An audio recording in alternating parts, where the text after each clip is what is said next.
যাচাই করা উচিত, ইনভেস্টিগেশন করা উচিত। প্রতিটা কলেজের বড় বড় মাথায় যারা বসে আছে, চূড়ায় যারা বসে আছে, তাদের পকেট ইনভেস্টিগেশন করা দরকার, তাদের source of money.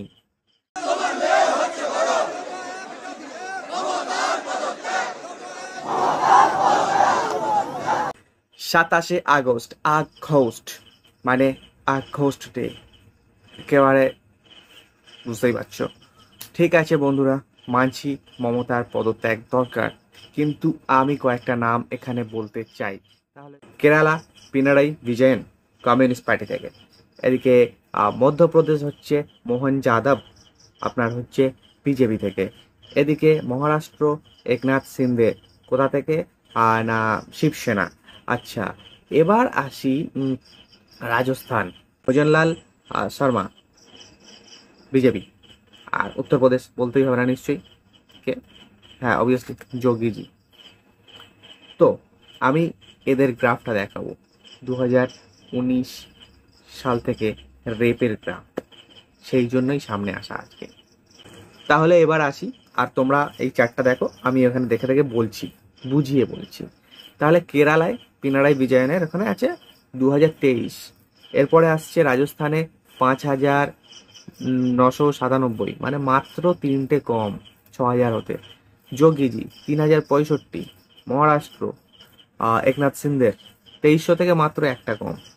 R MP মধ্যপ্রদেশের মোহন যাদব 2500 থেকে মাত্র 15টা কম। এবারে প্রশ্ন একটাই, কমেন্ট করে জানাবে যে তাহলে কি এদেরও পদত্যাগ দরকার? পশ্চিমবঙ্গের থেকে তো অনেক বেশি। অবশ্যই একটা রেপো খুব খারাপ, পৃথিবীর সব থেকে ন্যূনতম অপরাধ, সব থেকে ভয়ঙ্কর অপরাধ, খারাপ অপরাধ। কিন্তু ওরা কোন দাবিতে আজ পথে নেমেছে, এটা আমার কাছে বড় প্রশ্ন হয়ে দাঁড়িয়েছে। ছাত্র আন্দোলনে কেন রব উঠবে?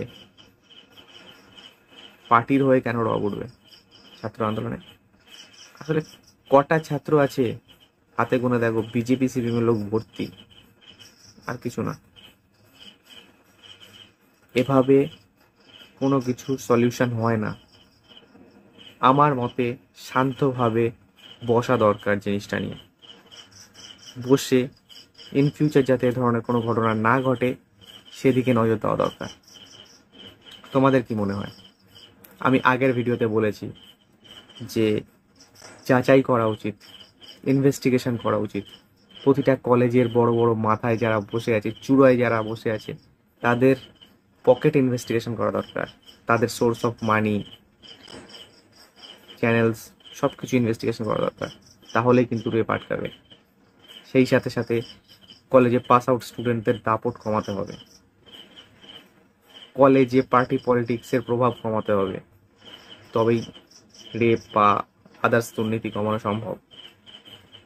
সার্টিফিকেট বিক্রি হচ্ছে 50-60 লাখে, কোনো গরিবের বাচ্চা ডাক্তার হতে পারবে না, অথচ অনেক প্রতিভা নষ্ট হয়ে যাচ্ছে। এটাই দুঃখের। আরে যারা রেপ করে তাদের কোনো পার্টি পলিটিক্স, জাত পাত, ধর্ম এসব কিচ্ছু হয় না, ঠিক আছে? ওদের আসলে জন্মেরই ঠিক নেই, ওরা হয়তো ওইভাবেই জন্মেছে, ওদের পরিচয় একটাই, ওরা রেপিস্ট, দ্যাটস ইট। বড় বড় পার্টি পলিটিক্সদের পা চেটে ঘুরে বেড়ায়, দেখতেই তো পাচ্ছ, ঠিক আছে? সেইভাবেই দুর্নীতি করে বেড়ায়। পার্টি বদলাবে, বোকাচোদারা আবার সেই দলে গিয়েই চোখ দেবে, স্বাভাবিক।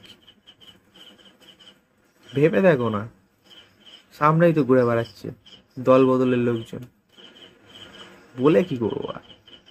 আসছি নেক্সট ভিডিও, টাটা।